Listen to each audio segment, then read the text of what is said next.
ಅಮೆರಿಕದ ಯುದ್ಧ ವಿಮಾನ ಒಂದು ಇಲ್ಲೇನೋ ಎಕ್ಸಸೈಸ್ ನಡೀತಿದೆ ಅನ್ಸುತ್ತೆ, ಎರಡು ಇದರ ಮಧ್ಯೆ ದೇಶಗಳದ ಸೇನೆಗಳ ಮಧ್ಯೆ. B-1 ಅಂತ ಅಂತಿದ್ದಾರೆ ಇವರು, ಗೊತ್ತಿಲ್ಲ ಅದು ಯಾವ ವಿಮಾನ ಅಂತ, ನೋ ಐಡಿಯಾ. ಬಟ್ ಯಾವುದೋ ಒಟ್ಟಲ್ಲಿ ಯುದ್ಧ ವಿಮಾನ ಸಿಕ್ಕಾಪಟ್ಟೆ ಶಬ್ದ ಮಾಡಿದೆ, ಹಂಗಾಗಿ ಜನ ಎಲ್ಲ ಹೆಲಿಕಾಪ್ಟರ್ ಬಿದ್ದೋಗಿದೆ, ಗಾಬರಿ ಮಾಡ್ಕೊಂಡ್ಬಿಟ್ಟಿದ್ದಾರೆ ಚಿಕ್ಕಬಳ್ಳಾಪುರ ತಾಲೂಕಿನ ಕೆಲವು ಗ್ರಾಮಗಳಲ್ಲಿ. ಆಮೇಲೆ ಪೊಲೀಸ್ನವರು ಎಲ್ಲ ಕಂಡಿಡಿದ ಮೇಲೆ ಗೊತ್ತಾಗಿದೆ ಅಲ್ಲ ಅದು ಲ್ಯಾಂಡ್ ಆಗಿದೆ ಅದು ಅಂತ.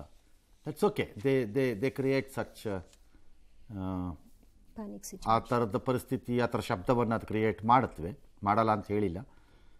ಬಟ್ ಅದು B-1 B-2 ಇದ್ದಂಗೆ ಇಲ್ಲಪ್ಪ. ಏನೇ ನೋಡೋಣ. ಓಕೆ, ಪರಪ್ಪನಗರ ಜೈಲಲ್ಲಿ ಮೋಜು ಮಸ್ತಿ ಪ್ರಕರಣದ ತನಿಖೆ ಚುರುಕಾಗಿದೆಯಂತೆ. ಅಬ್ಬಾ, ಅದೇ ಅಲ್ಲಿ ಬ್ಲಾಸ್ಟದಲ್ಲ ಆಯ್ತಲ್ಲ, ಅದೇ ಥರ ಚುರುಕಾಗಿದೆ ಈಗ ಇಲ್ಲಿ. ಇದಕ್ಕೆ ಯಾರು ಜವಾಬ್ದಾರಿ? ಎಲ್ಲ ಫೇಲ್ಯೂರ್, ರಾಜೀನಾಮೆ ಕೊಡಬೇಕು ಹೋಮ್ ಮಿನಿಸ್ಟರ್ ಅಂತ.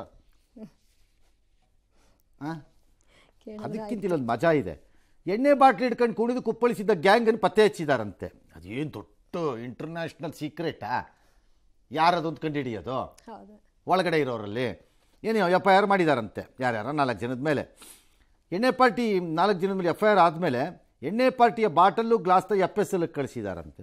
ಹಿಂಗೆ ನೀವು ಒರಿಜಿನಲಿ ಹೇಳಿದ್ದು ಆನರಬಲ್ ದಯಾನಂದ ಸಾಹೇಬರೇ, ನಿಮ್ಮದು ಮೀಸೆ ಉಳಿಸ್ಕೊಳ್ಳೋಕ್ಕೋ ಅಥವಾ ನಿಮ್ಮ ಚರ್ಮ ಉಳಿಸ್ಕೊಳ್ಳೋಕ್ಕೋ ನೀವು ಹೇಳಿದ್ದೇನು 22ರಲ್ಲಿ ಆಗಿದ್ದು ಅಂತಲ್ವಾ? ಹಳೆ ಪ್ರಕರಣ ಇದು. 22ರಿಂದ ಬಾಟ್ಲ್ ಹಂಗೆ ಇಟ್ಕೊಂಡಿದ್ರಾ? ಹೇಗೆ ಅಮರ್ಸಕ್ಕೆ ಟ್ರೈ ಮಾಡ್ತಾರೆ ಅದು ನಿಜವಾಗ್ಲೂ. ಯಾರಿಗ್ರಿ ಬುರ್ಡೆ ಬಿಡ್ತೀರಿ?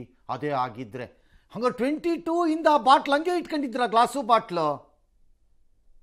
ಸಾಧ್ಯ ಈಗ FSL ಕಳ್ಸಕ್ಕೆ ಆಗತ್ತಾ? ಅದು ಲಾಜಿಕ್ ಇಲ್ಲ.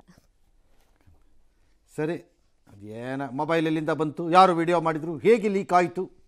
ಲೀಕ್ ಹೆಂಗಾರು ಆಗಿ ಹಾಳಾಗಿ ಹೋಗ್ಲಿ ರೀ, ಮೊಬೈಲ್ ಬಂದಿದ್ದಂಗೆ ನೋಡ್ರಪ್ಪ ಅಂದರೆ ಅದು ಬಿಟ್ಬಿಟ್ರು. ಉಳಿದಿದ್ದೆಲ್ಲ ನೋಡ್ತಿದ್ದಾರೆ. ಫೈನಲಿ ಅವ್ರಿಗೆ ಬೇಕಾಗಿರೋದು ಏನು ಅಂದರೆ ಕಳ್ಳ ಯಾರಲ್ಲ, ಮತ್ತೆ ಮಾಡಿದವನು ಯಾರು? ಕಳ್ಳತನ ಹೊರಗೆ ತಂದವನು ಯಾವನವನು? ಅದೇ ಅಪರಾಧ. ಅವನಿಗೆ ಒದಿಬೇಕು ಹಿಡ್ಕೊಂಡು ಫಸ್ಟ್. ಕಳ್ಳ ಅಲ್ಲ, ಇವ್ರಿಗೆ ಮುಜುಗರ ಆಗ್ಬಿಡ್ತಲ್ಲ ಅದಕ್ಕೆ. ಕಳ್ಳತನ ಹೊರಗೆ ತಂದಲ್ಲ, ಅವನಿಗೆ ಒದಿಬೇಕು. ಅವನೇ ತಪ್ಪಿತಸ್ಥ. ದಯಾನಂದು ಹಿಂಗಾಗೋದ್ರ?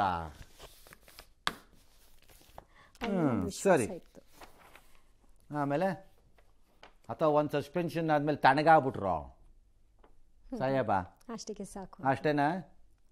ಪುಸ್ಸ ಪಟಾಕಿ.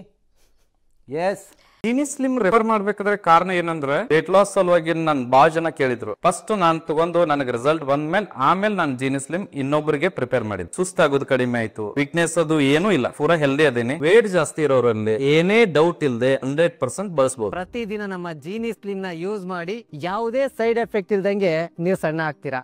ಪಿತ್ರಾರ್ಜಿತ ಆಸ್ತಿ ಪೌತಿ ಖಾತೆ ಮಾಡಿಸಿಕೊಳ್ಳಲು ಲಂಚ ಪಡಿತಾ ಇದ್ದ 3 ಕಂದಾಯ ಇಲಾಖೆ ಅಧಿಕಾರಿಗಳನ್ನು ಲೋಕಾಯುಕ್ತ ಅಧಿಕಾರಿಗಳು ಇವತ್ತು ಭೇಟಿ ನಡೆಸಿದ್ದಾರೆ. ಕನಕಪುರದಲ್ಲಿ ರೆವೆನ್ಯೂ ಇನ್ಸ್ಪೆಕ್ಟರ್ ತಂಗರಾಜು, ಗ್ರಾಮ ಲೆಕ್ಕಾಧಿಕಾರಿ ಚಂದ್ರೇಗೌಡ ಹಾಗೂ ಕಂಪ್ಯೂಟರ್ ಆಪರೇಟರ್ ಉಮೇಶ್ ಎಂಬುವರನ್ನು ಲೋಕಾಯುಕ್ತ ಪೊಲೀಸರು ಬಂಧನಕ್ಕೆ ಒಳಪಡಿಸಿದ್ದಾರೆ. ಈ ಮಧ್ಯೆ ಚಿಂತಾಮಣಿ ಸಬ್ ರಿಜಿಸ್ಟ್ರಾರ್ ನಾರಾಯಣಪ್ಪ ಅನ್ನೋರು ವರ್ಗಾವಣೆಯಾಗಿ 3 ತಿಂಗಳಾದರೂ ಕೂಡ ಇನ್ನೂ ಯಾವುದೇ ಹುದ್ದೆ ಕೊಟ್ಟಿಲ್ಲ. ಬೆಂಗಳೂರು ಕಂದಾಯ ಭವನಕ್ಕೆ ಸಬ್ ರಿಜಿಸ್ಟ್ರಾರ್ ಆಗಿ ವರ್ಗಾವಣೆ ಮಾಡಲಾಗಿತ್ತು. ಹೀಗಾಗಿ ಕಂದಾಯ ಇಲಾಖೆ ಮುಂಭಾಗದಲ್ಲಿ ಪ್ರಾಮಾಣಿಕತೆಗೆ ಬೆಲೆ ಇಲ್ಲ ಅಂತ ಮೌನ ಪ್ರತಿಭಟನೆ ನಡೆಸಿದ್ದಾರೆ. ಆಫೀಸಲ್ಲಿ ಬೋರ್ಡ್ ಹಾಕೊಂಡಿದ್ರು, ನನ್ನ ಕಚೇರಿನಲ್ಲಿ ಯಾವನು ಲಂಚ ಕೊಡೋಂಗಿಲ್ಲ ಅಂತ, ಅಷ್ಟು ನಿಯತ್ತಾಗಿ ಕೆಲಸ ಮಾಡಿದ್ದಾರೆ ಅಂತ. ಕೃಷ್ಣ ಬೈರೇಗೌಡರು ಇಂಥ ಪ್ರಕರಣಗಳನ್ನು ಭಾಳ ಗಂಭೀರವಾಗಿ ಸೆನ್ಸಿಟಿವ್ಲಿ ನೋಡಬೇಕು. ಅದು ಸರಿ ಇದೆ ಅನಿಸಿದ್ರೆ quickly you should take action. ಯಾಕೆ ಅಂತಂದರೆ, ಅಳಿದುಳಿದಿರುವ 1-2 ಹೂವುಗಳನ್ನಾದರೂ ಉಳಿಸಿಕೊಳ್ಳಿ, ಅವುಗಳನ್ನು ಕಳ್ಕೊಂಬಿಟ್ರೆ ಕಷ್ಟ. ಈಗ ಇಲ್ಲಿ ಯಾವುದಾದ್ರು ರೈಡ್ ಮಾಡಿ ಅರೆಸ್ಟ್ ಮಾಡಿದ್ದೀವಿ ಲೋಕಾಯುಕ್ತ ಅಂತಿದ್ದಾರಲ್ಲ, ಈಗ ಸಮುದ್ರದಲ್ಲಿ ಒಂದು 6 ಬಕೆಟ್ ನೀರು ತಂದ್ರೆ ಏನಾಗತ್ತಪ್ಪ? ಕಳ್ಕೊಳ್ಳೋದೇನಿಲ್ಲ, ಏನಿಲ್ಲ. ಅದೇ ಅದು ಇದಂಗಲ್ಲ, ಇದು ಹೋಗ್ಬಿಟ್ರೆ ಎಕ್ಸ್ಟಿಂಕ್ಟ್ ಆಗ್ಬಿಡುತ್ತೆ. ಈಗ ಡೈನಾಸರು ಈ ಥರದ್ದೆಲ್ಲ ಇಲ್ವಲ್ಲ, ಈಗ ಮ್ಯೂಸಿಯಮಲ್ಲಿ ನೋಡ್ಬೇಕಲ್ಲ ನಾವು ಆ ಟೈಪ್. ನಾಳೆ ಒಂದು ಬೊಂಬೆ ಟೈಪ್ ಮಾಡ್ಬಿಟ್ಟು ಹಿಂಗೆ ಕೊರಿಸ್ಬಿಟ್ಟು ಪ್ರಾಮಾಣಿಕ ಅಧಿಕಾರಿ ಅಂತ ಬೊಂಬೆ ಟೈಪ್ ಮ್ಯೂಸಿಯಮಲ್ಲಿ ನೋಡ್ಬೇಕು, ಆಮೇಲೆ ಪ್ರಯೋಜನ ಇಲ್ಲ. Krishna Byregowda the minister should look into it. ಅಥವಾ ಯಾರೋ ಒಬ್ಬರು